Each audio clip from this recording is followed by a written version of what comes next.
आज आषाढी एकादशी निमित्त अशी काही पूजा मांडली होती। मस्त पाटावरती फुलं वगैरे टाकून विठ्ठल रुक्माईची पूजा केली होती। फराळ छान बनवला होता।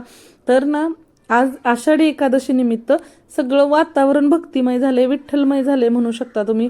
सगळीकडे पंढरपूरचंच टीव्हीला दाखवलं जातंय आणि मग त्यासाठीच आमच्यात सगळ्यांचे उपवास होते आणि इथं अशी जाऊबाईंनी मी रांगोळी काढून घेतली होती आणि आईंचं चाललं होतं फराळ बनवायचं। तर ही ना तुम्ही म्हणाल हे काय पाण्यात करतायत त्या, तर पाण्यात ना ह्या सांबर बनवत आहेत, म्हणजे उपवासाची आमटी म्हणू शकता तुम्ही। तर असं पाणी ठेवायचं आपल्याला जेवढं पाहिजे तेवढं अंदाजानुसार।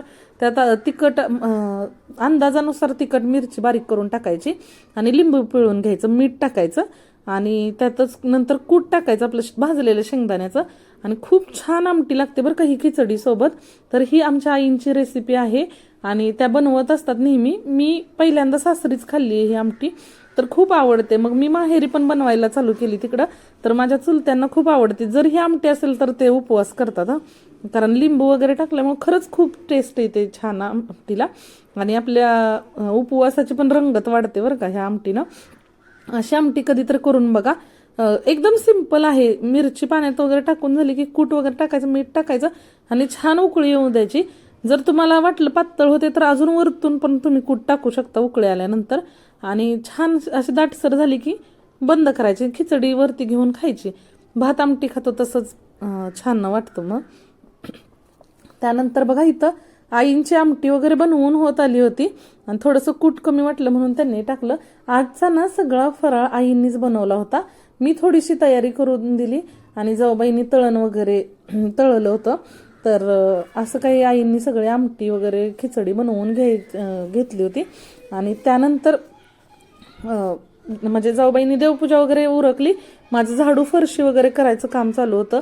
आईंनी अगोदर ना लहान मुलांसाठी अशी थोडीशी खिचडी बनवून घेतली, कारण आपण खायला बसलो की लहान मुलं मागतातच। त्यांच्यासाठी आईंनी ना बिना मिरचीची खिचडी बनवली होती आणि अशी काही खिचडी थोडीशी बनवली होती।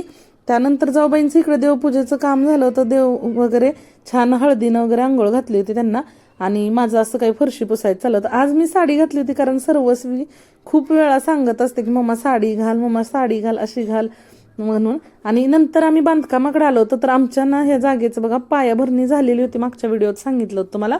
तर लोकांनी असं काही तिथं बघा कपडे वगैरे सुकत घालण्यासाठी केले, पण ठीक आहे, त्यांना पण ह्या गोष्टीतला रिकामी जागा आहे तर फायदा घेऊ शकतात। आणि त्यानंतर आम्ही आलो होतो, घरी निघालो होतो।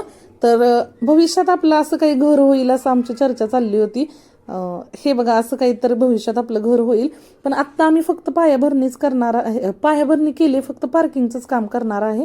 जागेलाच खूप पैसे गेले, त्यामुळे हळूहळू आम्ही काम करेल त्याचं। तर त्याचा पण डिटेल मी व्हिडिओ टाकत जाईन। तर एका दादांनी मला कमेंट केली होती घराचे अपडेट देत राहा, म्हणूनच मग मी आज व्हिडिओमध्ये ते घेतलेलं आहे। आणि घरी यायला लागलो होतं तर वाटेत आम्हाला असा हा नंदीबैल दिसला। खूप वर्षातून नंदीबैल दिसला आहे। आळंदीत येतात बऱ्याच वेळा असं मी ऐकलं होतं, पण आज पहिल्यांदाच बघितलंय। तर नंदीबैल दिसला, दर्शन वगैरे घेतलं। तर खूप अशा शिंग वगैरे मोठी होती, त्यामुळे भीतीच वाटत होती मला तिथं हात लावाय।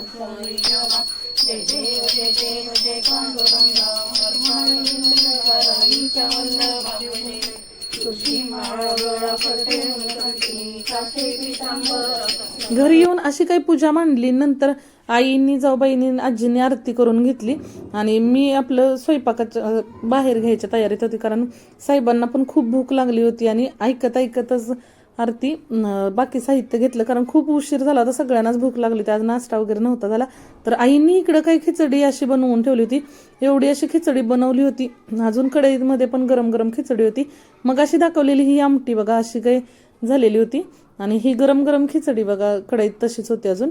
आणि असं काही ताट करून देवाला नैवेद्य वगैरे दाखवला आणि त्यानंतर आम्ही पण खायला बसलो।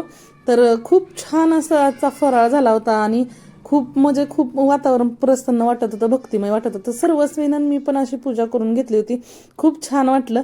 सर्वस्वीला आज आनंद झाला होता का तर मम्मीनं साडी घातली, मम्मा तू साडी घाल, छान वाटते असं म्हणा। तुम्हाला कशी वाटली माझी विठ्ठल रुक्माईची पूजा ते पण सांगा, कारण आपण पंढरपूरपर्यंत जाऊ शकत नाही, पण विठ्ठल आपल्या जवळच आहे याच भावनेनं आम्ही पूजा घरात मांडली होती। तर व्हिडिओ कसा वाटला नक्की सांगा। जर व्हिडिओ आवडत असतील तर लाईक, शेअर, सबस्क्राईब करा आणि आपल्या चॅनेलला ग्रो करायला तुम्हीच मदत करा। तर जर व्हिडिओ आवडला ना तर नक्की तुमच्या घरातल्या लोकांसोबत आणि फ्रेंड्ससोबत शेअर करा. आणि रामकृष्ण हरी माऊली. आणि असंच भेटत राहू पुढच्या व्हिडिओमधून.